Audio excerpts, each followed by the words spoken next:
참 은혜스러운 예배를 드린 경험들이 많습니다. 지난 성금요일 예배 때도 많은 기도와 준비로 하나님 앞에 참 은혜스러운 예배를 드렸습니다. 또 개인적으로 20대 중반에 한 시골에서 드린 예배를 저는 잊을 수가 없습니다. 예배에 모인 숫자는 한 8명 정도였습니다.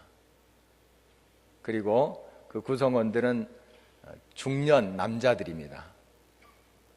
저는 이제 청년 때 일이죠.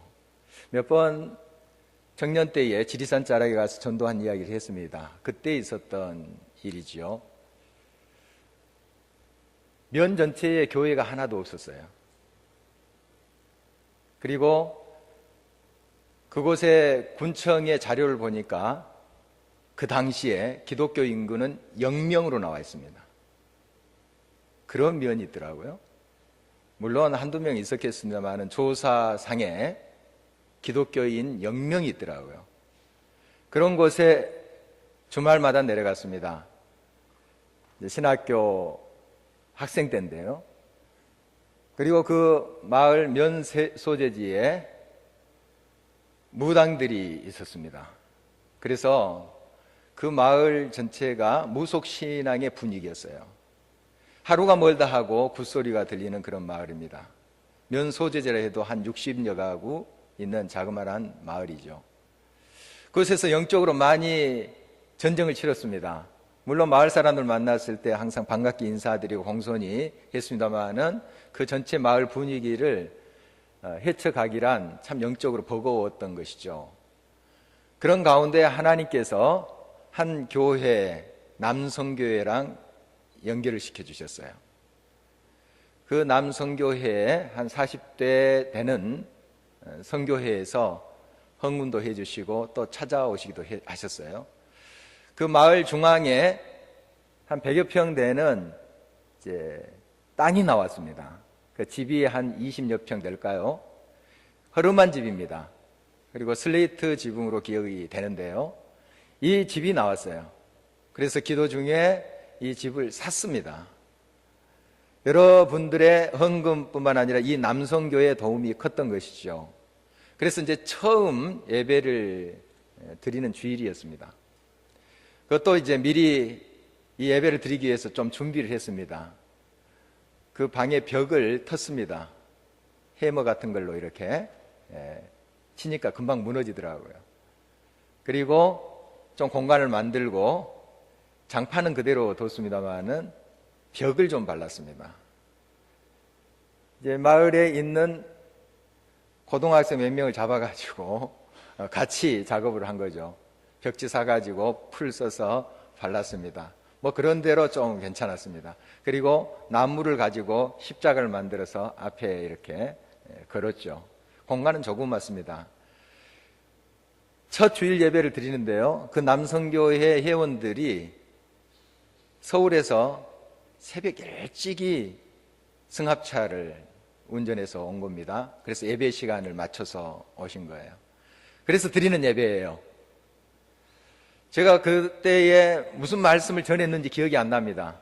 무슨 찬송을 불렀는지도 제가 기억이 안 나요. 물론 어떤 기록에 보면 남아있겠죠. 그러나 제 기억에는 없어요.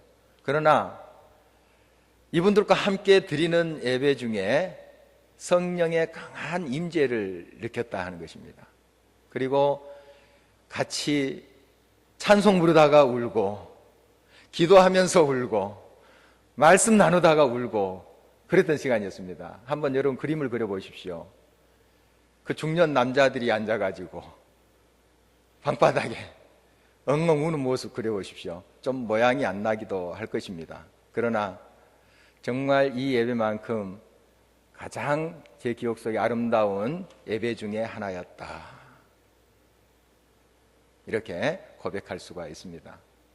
참 그곳에 정말 아름다운 어떤 시스템이 갖춰져 있는 것도 아니고 훌륭한 예배당이 있는 것도 아닙니다. 허름해요. 그리고 벽지 하나 이렇게 발랐을 뿐이에요. 엉성한 십자가 하나 이렇게 나무로 만들어서 걸어놨을 뿐이에요.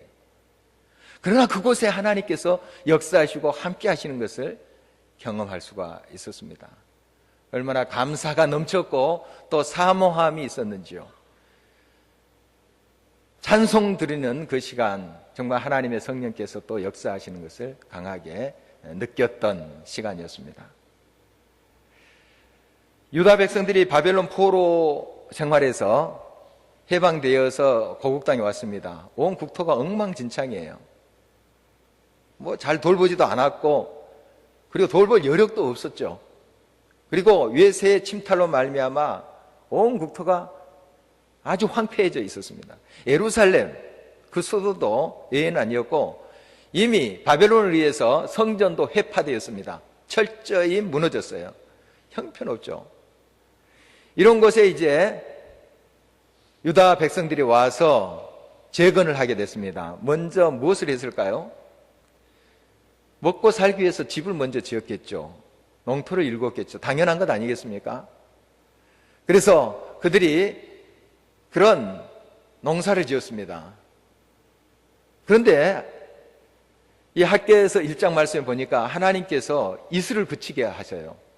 그렇게 고생해서 오랜만에 정말 꿈에 그리던 거기 와서 씨를 뿌리면 잘 새싹이 나고 열매도 맺히고 이렇게 해야지 되지 않겠어요? 우리 계산으로는. 그러나 하나님께서 이슬을 내리지 않으신 거예요. 또 땅에서 소산이 나게 하지 않는 겁니다. 풀이 좀 자라다가 냉해로 말미암아 그냥 다 죽어버린 겁니다. 왜 하나님이 이렇게 하셨을까? 참 안타깝죠. 이때 학개 선지자에게 하나님께서 말씀하십니다. 너희가 앞뒤가 맞지 않는 일을 하고 있다. 지금 성전은 저렇게 회파되고 형편이 없는데 너희들 집들 먼저 지느냐. 물론 집 짓는 거, 농사 짓는 거 필요해. 먹고 사는 일 중요합니다. 그런데 선후가 바뀌었다는 거예요.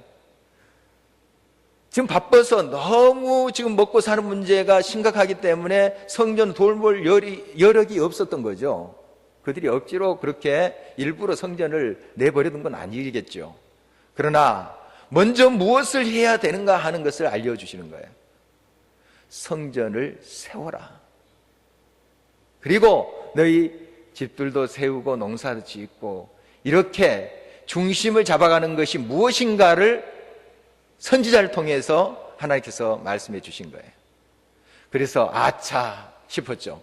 선지자가 이제 총독인 스룹바벨에게 이야기합니다.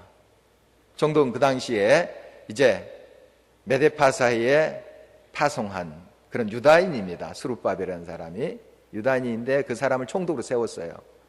그리고 대제사장 여호수아, 옛날 여호수아 말고 동명인 여호수아가 있습니다. 여호수아를 이제 대제사장을 삼고 이 성전을 건축하라 이렇게 말씀했습니다. 그래서 이 정치 지도자인 스룹바벨과 또 종교 지도자인 여호수아가 이 말씀을 그대로 받아들인 거예요. 그대로. 아, 우리가 잘못하고 있구나. 그리고 백성들이 한마음 한뜻으로 아, 우리가 하나님의 뜻을 온전히 실천하는 것이 가장 중요한 일이구나 하고 그들이 합심이 되었습니다. 마음이 하나가 되었어요. 그래서 성전을 건축하게 된 것입니다. 이게 바로 중심을 잡아가는 것이고 앞뒤가 맞는 일이다 하는 것을 그들이 깨닫고 하나님의 부르심에 동참하고 있는 것입니다. 이제 성전이 어느 정도 완성이 됐어요. 이것을 이제 사람들이 볼 것이 아닙니까? 이때 이제 하나님께서 학개 선지자를 통해서 이렇게 말씀하십니다. 3절입니다. 너희 가운데 남아있는 자 중에서 이 성전의 이전 영광을 본 자가 누구냐? 이제 이것이 너희에게 어떻게 보이느냐? 이것이 너희 눈에 보잘것없지 아니하냐? 바벨론 한 70여 년 포로 생활을 하다가 돌아왔어요. 그런데 그 전에 이 바벨론의 예루살렘 성전이 무너지기 전에 이 예루살렘을 본 사람들이 있었어요. 나이 지긋이 잡수신 분들이죠. 그 생존에 있는 분들이 계셨나 봐요.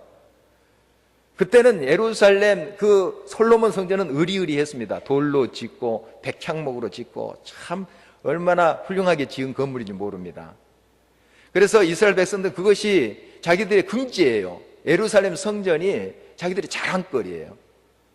그곳에 또 하나님이 임재하시고 함께 하시고 하나님이 우리와 모든 것들을 나누신다 하는 그런 고백들을 한 곳이 성전입니다. 기록을 보면은 7년은 걸려요. 이 솔로몬 성전 지을 때. 얼마나 훌륭하게 지은지 모릅니다. 짓는 것만 7년이죠. 이미 모든 자재는 그 부왕인 다윗이 준비해 놨습니다. 돌, 또 백향목은 다 어디서 가지고 오라고 히람 왕이나 또 네바논 왕이 다 연결을 다 시켜 놓았습니다. 다윗이 지려고 했죠. 질 수 있었어요. 그러나 하나님이 너는 아니야. 그리고 내 아들이 성전을 짓겠다 해서 7년 동안 이 성전을 지은 거예요. 얼마나 정성을 들였겠습니까? 대단한 건물이에요. 그러나 그것이 다 지금 무너지지 않았습니까? 그래서 제2성전, 이 스룹바벨 성전을 지은 것입니다. 진데 메데바사 다리오 왕 때 제2년 6월 1일에 이 하나님의 사람 학개에게 하나님의 말씀이 임해요. 그리고 6월 24일 약 한 달 지나서 6월 24일에 성전을 짓기 시작합니다. 하나님의 말씀을 총독에게 대제사장에게 선포하자 정말 우리가 하나님 뜻대로 해야 됩니다 하고 동참하게 된 거죠. 그래서 6월 24일에 시작한 것을 그 7월 21일에 거의 완공을 봅니다. 한 달밖에 안 걸렸어요. 그 솔로몬 성전과 비교하면 얼마나 짧은 시간에 이걸 지었는지 알 수 있죠. 그리고 학개서 1장 8절 말씀 보면 산에서 나무를 해다가 그 성전을 지어라 이런 말씀이 있어요. 학개 선지자를 통해서 하나님께서 말씀하신 거죠. 그래서 이 목조로 물론 돌이 들어갔습니다만은 여러 가지 자재가 들어갔습니다만은 나무로 된 그런 성전을 짓게 된 것입니다. 자, 그런데 그 전에 솔로몬의 성전을 본 그런 나이 지긋하신 그런 분들이 비교가 되지 않겠습니까?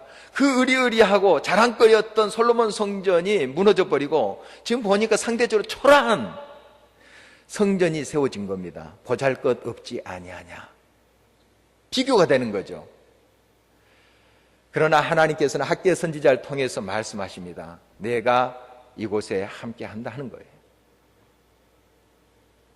돌로 지었든 나무로 지었든 그것에 상관없이 내가 이곳에 함께 하겠다 하시는 거예요. 그것이 중요합니다. 하나님이 함께 하시는 곳이면 그것에 하나님의 영광이 드러나는 것입니다. 그러나 아무리 시스템이 좋고 훌륭한 건물 그럴듯한 것을 지었다 할지라도 그곳에 하나님이 안 계시면 하나님의 영광이 떠나면 아무것도 아니라는 것이죠.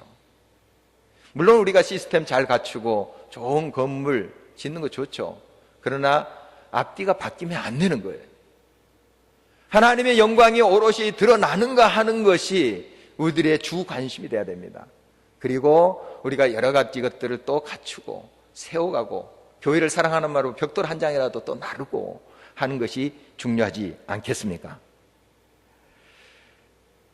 이 하나님의 임재가 가장 중요합니다. 임재가 없는 그러한 예배, 그것은 참된 예배일 수가 없습니다. 이사야 6장 말씀에 보면은 이사야가 하나님의 부르심을 받는 장면이 나옵니다. 성전에서 하나님의 보좌를 보게 되는 거예요. 환상으로 본 거죠. 비전으로 본 것입니다.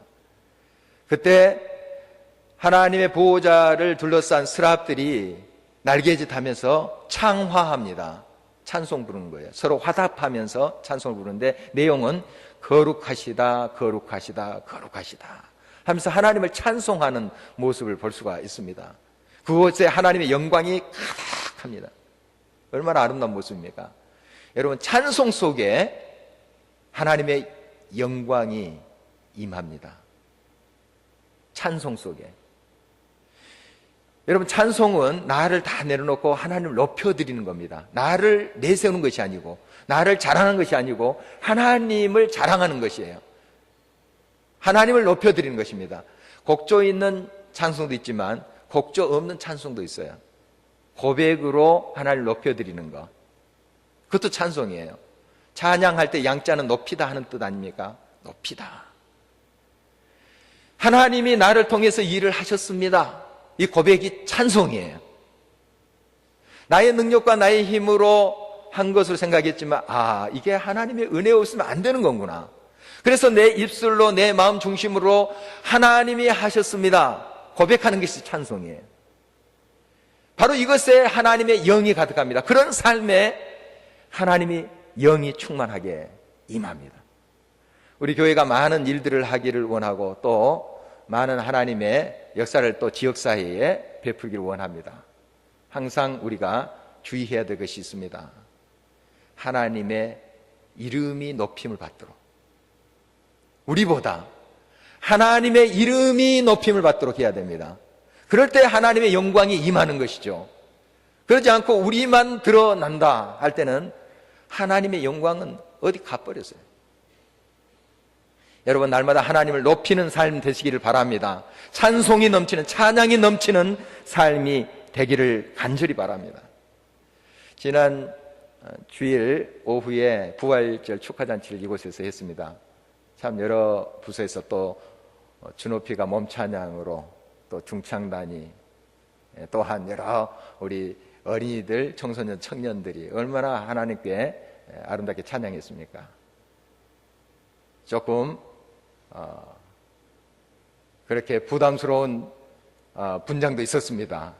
그렇지만은 그 하나님 앞에 찬양하는 그 모습, 얼마나 순수하게 그 앞에서 뛰놀면서 하나님께 영광 돌리는 그 모습입니까? 물론 그러한 그 모습으로 드리는 것도 사실 넓은 의미의 예배입니다. 설교는 없었죠. 설교 없더라도 그게 예배예요. 하나님을 높여드리는 것.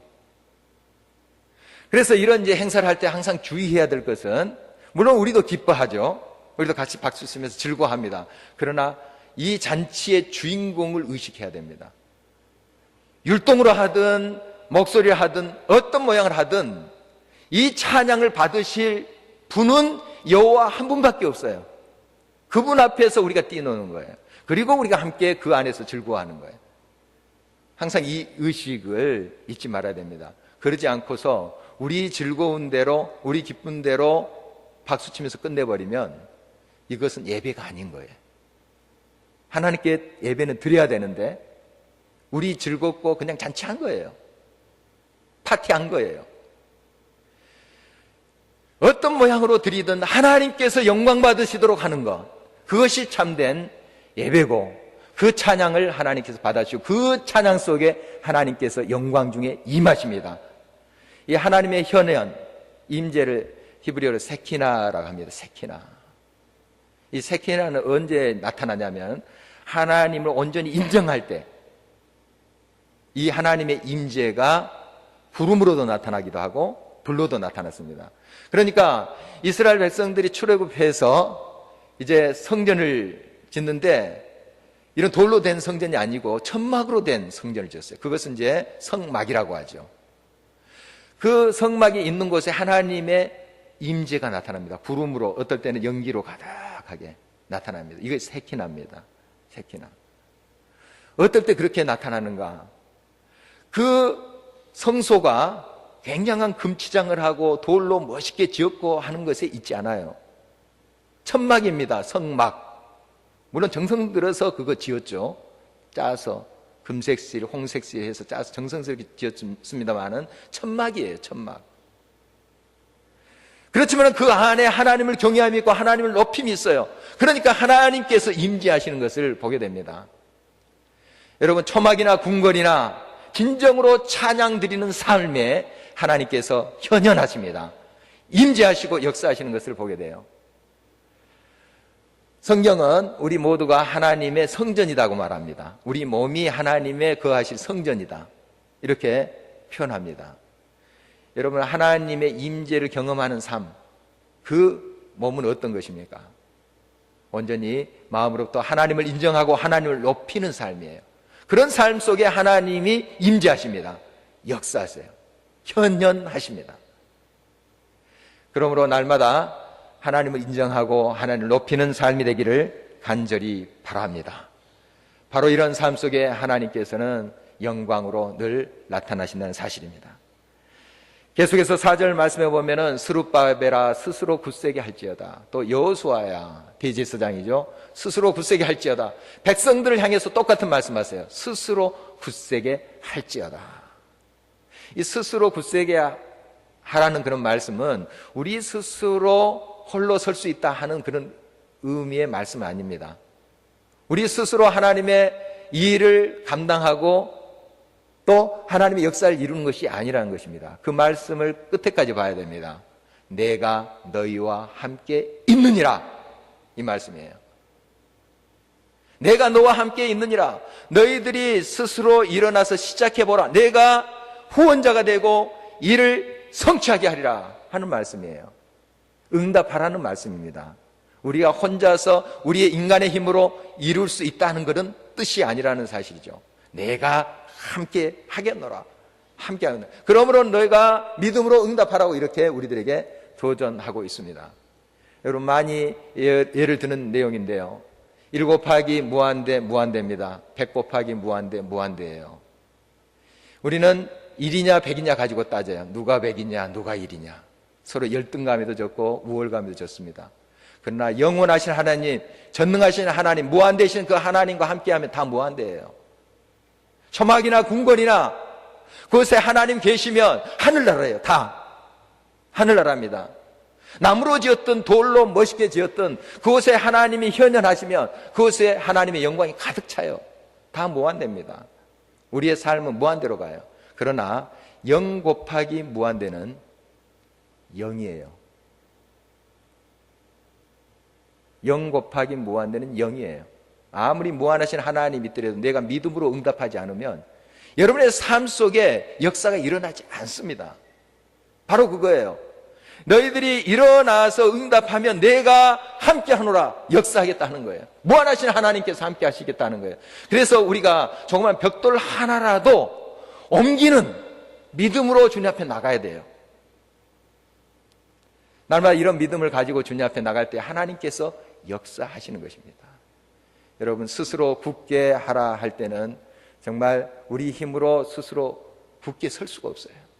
그래서 하나님을 의지하고 하나님 앞에 나아가는 그 믿음을 말하는 것입니다. 초대교회 성도들의 모습을 보십시오. 사도행전 1장 2장에 보면은 예수님이 이제 승천하셨어요. 얼마나 마음이 텅 비겠습니까? 물론 예수님께서 성령을 약속하셨어요. 그 약속 붙잡고 기도하면서 기다리지만 그 모든 것을 바쳐서 의지했던 그 예수님이 하늘로 올라가셨어요. 그리고 곧 핍박이 교회에 오게 됩니다. 얼마나 두려움이 있겠습니까? 인간적으로 흔들리고 있었다는 거예요. 흔들리고 있었습니다.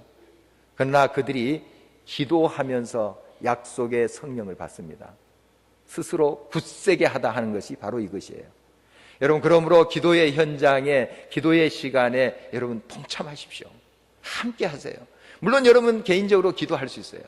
그러나 함께 기도할 때 우리는 굳세게 설 수 있어요. 초대교회 성도들이 함께 또 모여서 기도하고 하나님을 바라볼 때 그들은 굳세게 설 수 있었어요.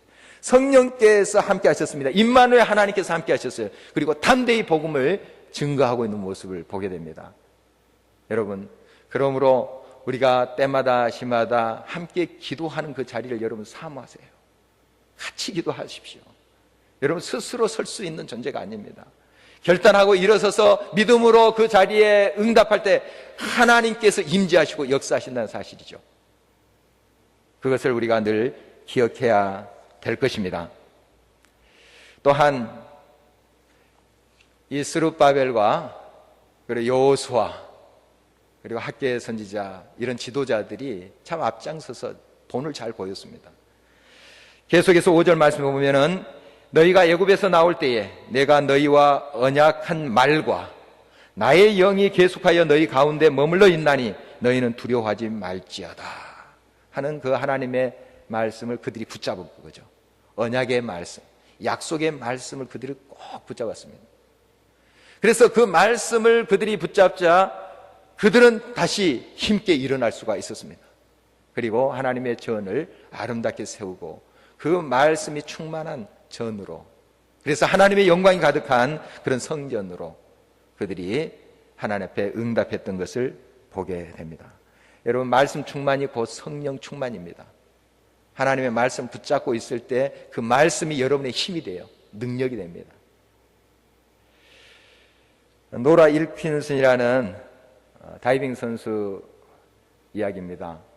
그가 2000년 시드니 올림픽 때에 출전을 했습니다.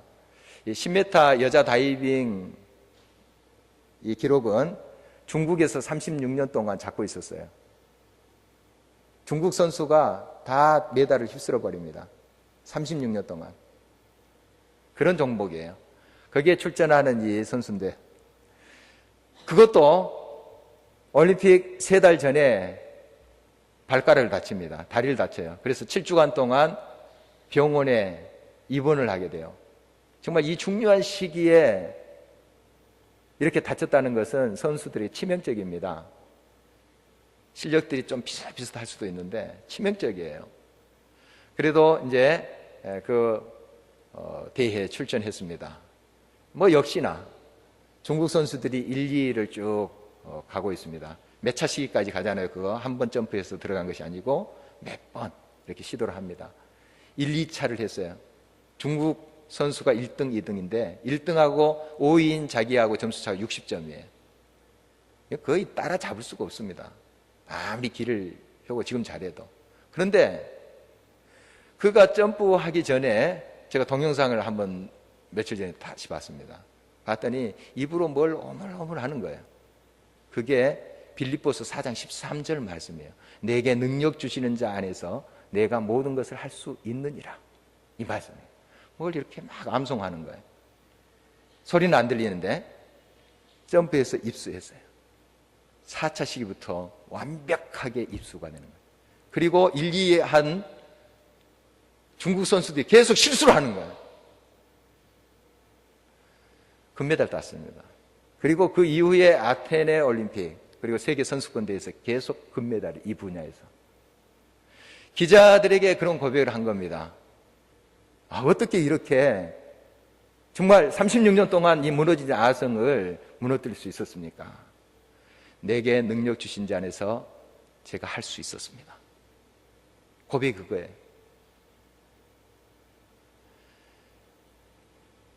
자신의 실력, 자신의 능력 믿고 한 것이 아니고 하나님의 약속의 말씀을 붙잡은 거죠. 물론 자기도 열심히 노력했습니다. 열심히 준비했어요. 그것이 필요 없다는 것이 아니에요. 그러나 하나님의 약속의 말씀을 붙잡고 나갔던 것이죠. 그래서 다른 사람 안 된다. 코치들, 감독까지 이건 메달권은 힘들어. 안 된다. 점수 차이도 많이 벌어졌는데 포기한 거예요. 마음으로. 그러나 안 된다 하는 것이 하나님 말씀을 믿고 나가니까 되잖아요. 할 수 있거든이 무슨 말이냐? 믿는 자에게 능치 못한 일이 없느니라. 지금도 주님께서 우리들에게 말씀하고 계십니다. 여러분, 약속의 말씀을 붙잡으세요. 하나님의 약속의 말씀이 충만한 곳이 성령 충만한 곳이 될 것이고 그것에 하나님의 영광이 임합니다. 그것이 돌로 지었든 나무로 지었든 천막으로 지었든 상관없어요. 말씀 중심의 신앙으로 뭉쳐진 공동체에 하나님께서 영으로 역사하십니다. 그것에 하나님의 임재가 있는 것이에요. 바로 이러한 응답으로 우리 모두가 주님 앞에 나가야 되겠습니다. 정말 하나님께서 그렇게 하나님의 영으로 가득 채워준 삶을 얼마나 아름답게 하시겠습니까? 주변에 있는 사람들이 그 하나님의 임재를 보면서 역사심을 보면서 그 하나님을 고백하게 돼요. 하나님이 저 민족과 함께 하시는구나. 저 집과 함께 하는구나. 저 교회랑 함께 하시는구나. 고백하게 되지 않겠습니까? 8절에 계속해서 하나님께서 선지자를 통해서 이렇게 말씀하십니다. 은도 내 것이요 금도 내 것이니라.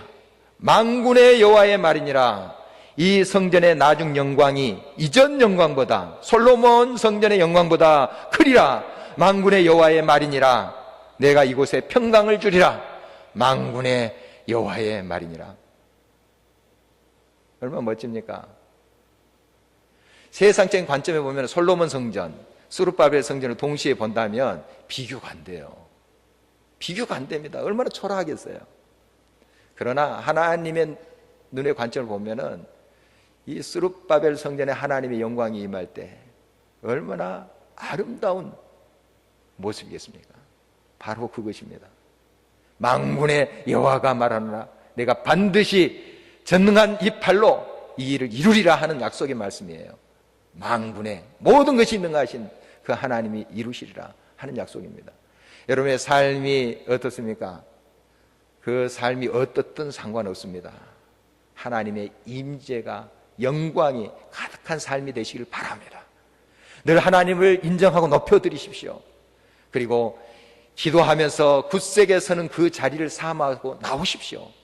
초대교회 성도들이 모여서 함께 전심으로 기도할 때 역사가 일어나고 굳세게 서가는, 하나님의 성령을 힘입어서 나아가는 그런 일들을 경험하지 않습니까? 여러분, 기도의 자리에 와서 굳세게 여러분의 일이라는 믿음을 들어보십시오. 무한하신 하나님께서 여러분의 삶을 무한대로 함께 하실 것입니다. 약속의 말씀을 꼭 붙잡고 성령 충만하게 날마다 말씀을 마음에 새기면서 나아가 보십시오.